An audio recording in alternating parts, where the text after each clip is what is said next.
Relish, pleasing or zestful flavor. A quantity just sufficient to flavor, to be pleased or gratified by, enjoy. We are hoping that what we bring to your table today might add some spice to your life. Welcome back to another episode of Relish. I am Rowan Miller. This is Pastor Don Patterson. Don, how are you doing today? Present. Doing well? Yeah. Yeah, we're doing fine. We've gotten over most of the holidays. Yep. Yeah, it's Christmas and the New Year. So we've gained a little, and yeah, we're easier to see now. maybe had to Bigger. maybe got bumped up a belt loop or two, but Yeah, pie, light pie. I like pie. Oh man, should we start out with your question first? let's go for it. If you were called as a missionary anywhere in the world, where would you go? I had went to Guatemala as for our salt at Hillcrest, and I enjoyed it there. So maybe Okay. I would maybe go back to there. It was warm. Yep, it was Yeah. warmer, and at night it was cooler. So like not everywhere had AC, so you weren't really hot at night, but yeah, Good. Not too hot at night, not too hot during the day, right, but warmer than here, I bet. yeah, it was, yeah. No, But it is where we were in Guatemala is up in the mountains, so it didn't get extremely hot or extremely cold ever, or during the summer. sounds like at a good least. place to live. Some Right. place that doesn't get too Right. much of either. Yeah. Although in Iowa, we get plenty of each. Oh yeah. Yeah. We had a couple 50-degree days, and the next day it snows and it's like 20 degrees. But Yep. Ah, Iowa. If you don't like the weather, just wait a while. It'll change. Well, last time we worked on the fruits of the Spirit, and what was interesting is as I prepared this time, I had all my preparation done, and then I found this article in one of my books. Here's a 2-page article on the fruits of the Spirit. So now that we're done, Rose Publishing, the last one. yeah, I think it's Rose Publishing puts out this Yeah. Rose Book of Bible Charts, Maps, and Timelines. And I picked it up not long ago, just, liking simple references and able to maybe share those references with somebody else who's looking to build their Bible library. Yeah, it's good. So when it goes through and talks about self-control, that's an interesting word, because when we think of self-control, oh, yeah, it's sort of, oh, well, I'm not going to do that. Right. That kind of thing. Yeah. Maybe not one more slice of pie. Maybe Boy, you had to hit that one. Yeah. I had my share of pie too, but I know I did. I ate a whole pecan pie myself. oh wow. Oh my. Well, self-control in the NIV would be temperance in the King James Version. Actually, temperance probably is as good as any translation of it's ikratateia. And so it goes back to the kratos, which is strength. Okay. And then it goes to ekratos, which is the strength to control. And so we're thinking like RC cars, you've got the strength to control. Right. Or on the football field, you've got the strength to control that end of dominate that end of the field. And so it's strength to control. And then when you get to this version, ekrates, it is the strength to control yourself. So you start with strength, then it's the strength to control, which sounds like dominating, Right. and then how can you dominate yourself? So then that begins to help us understand the idea of self-control is to, it's not to overwhelm somebody else, but it's to take care of ourselves. So I liken it to a governor. Yeah. On an engine. We had a Ford tractor when I was a kid, and we used that as our auxiliary tractor, and I hauled manure with it. And all of a sudden, one time I was going down the hill, and these little balls came out of the side of the tractor. And all of a sudden, I had all the acceleration I could do, Yeah. and I was hauling manure. And what happened was the balls came out of the governor, and so it had no governor. Okay. And so it had all the acceleration you could get out of an 8-inch tractor. I mean, really, that's not a lot. And Dad, when I got back to the house, Dad took duct tape, put it around so oil didn't fly out, and we could at least finish Right. hauling manure. But he said, be careful, because without any governor, that engine could destroy itself. And in the same way, without self-control, we could destroy ourselves.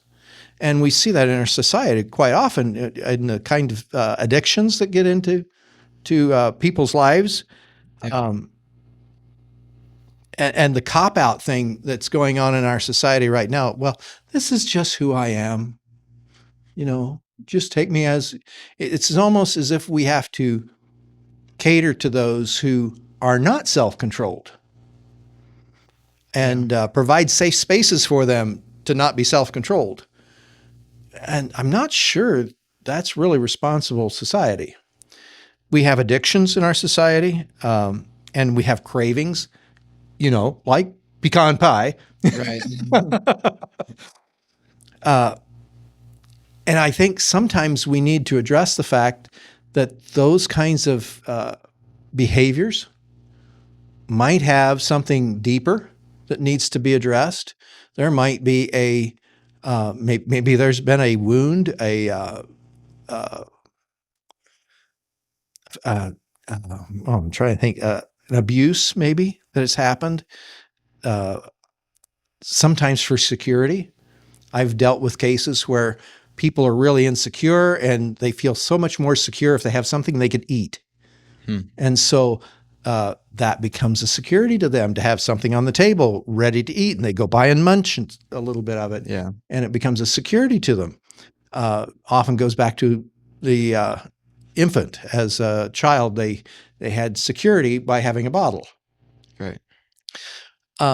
So those kind of cravings actually have a deeper root that need to be dealt with, but self-control is still a fruit of the Spirit. It's something that needs to be, well, if you can't get to self-control, how can you do the other fruits? I mean, what is your faith all about if you don't have any control over your own instincts and your own cravings? Interestingly enough, a couple other places in the Bible, self-control's talked about, like Proverbs chapter 29, verse 11, it says, "A fool gives full vent to his anger, but a wise man keeps himself under control." And boy, that's right. If you're gonna be self-controlled, it's going to be most evident in those situations where somebody else would have fallen off the wagon or flown into a rage, and that's where self-control actually becomes evident. Yeah. In Titus chapter 2, verses 11 and 12, Paul writes, "For the grace of God that brings salvation has appeared to all men. It teaches us to say no to ungodliness and worldly passions, and to live self-controlled, upright, and godly lives in the present age." And that sort of, I think the reason it ends there with self-control is the fact that, hey, Christians, we're supposed to have some self-control, some control over ourselves. And it's hard. I mean, it'd be easier to just fly away with our emotions. Interesting, this temperance piece reminds me of that Carrie lady, who had the axe, went to all the beer joints and whacked them up, and was absolutely against any alcohol. And today, as Christians, temperance is still talked about. I still go the route that if I can't trust myself with something, why would I indulge? Right. And so I don't drink because I'm not sure I have the self-control in that area. The other side of the coin is I've never tried it. And so I don't know. Maybe I do have self-control in that area. You don't need to know either, but Right. I don't need to go looking. right. And I think I think sometimes our Amish brothers have that down pat. They don't get into the stuff and then they don't know what they're missing, and God bless them. The other side of the coin, I've worked with addicts and individuals who've had to get out from under their addiction, whether it was to drugs or alcohol or pornography or other things. And it's a rough road. Yeah. And if you're dealing with one of those aspects, even if you indulge a great deal of eating, find somebody who you can talk that through with. I'm amazed at how healing prayer works in those situations. And you could go to the Deeper Walk website, and over there in the corner, they actually have people all across the United States who are doing healing prayer, and they might be able to help you with that. I found that as one of the tools that's probably worked most successfully in those cases to break those kind of behaviors. Temperance, self-control, a fruit of the Spirit, which means then if the Spirit is in us, we will desire self-control. We will want to produce self-control in our lives, just like all those other sweet fruits that are part of sweet fruits of the Spirit. Love, joy, peace, patience, kindness, goodness, faithfulness, gentleness, and self-control. Yeah. So those deeper roots of things that can lead to our struggle in self-control, you just mentioned like addiction or abuse or something, other things like that. What is the first step for people to step towards self-control? Well, the first step is to talk about it. I mean, if it's a sin and you believe it's a sin, you're missing the mark with God. Talk to somebody. Confess your sins. He's faithful and just to forgive us our sins and cleanse us from all unrighteousness. The second piece would be in that conversation. Then, what does freedom look like? So, if this craving is causing you to gain 30 pounds every year, then you might want to talk to somebody who could deal with that. I'd go the low key. I'm finding that the listening prayer piece, I've got people who we can do that with, and it's nice to have a team on site here in Kelowna who are able to do listening prayer. That's where I turn for anything I have in that area. Then they often will be able to, if it's something that doesn't take care of it that way, we have resources to go farther. Yeah. So it's, I would first just find that person who cares enough to listen to you and talk about it. Yeah. That's always my first go-to. Find somebody who cares enough to listen. Nice. Yeah. It's something we can do as a church and as brothers and sisters in Christ. We can listen to one another. And often I find in those conversations, God might uniquely reveal in the conversation who might be the next step to engage, maybe a pastor, maybe it'll be a resource person with special giftings, a counselor. I guess some of these things that we talked about, you could address this behaviorally, like through a mental health counselor and behavior modification. Yeah. And I've done some of that in the past with different people. I'm just finding that if we check off the spiritual root, or the Marcus Warner would call it a wound of the heart, that some of these things are rooted in a wounded heart. And so if you can take care of that heart wound, it's interesting how quickly it starts to take care of the addiction, the behavior. If you take care of the wound first, yeah, you might want to do some behavior modification as well. But the spiritual things, if we took care of the spiritual things first, then the behavioral things often fall into line. Yeah. So I just suggest that. It's a less impactful. So I watch these influencers on podcasts. You watch influencers. So one of the influencers was talking about how you lose weight. Mm-hmm.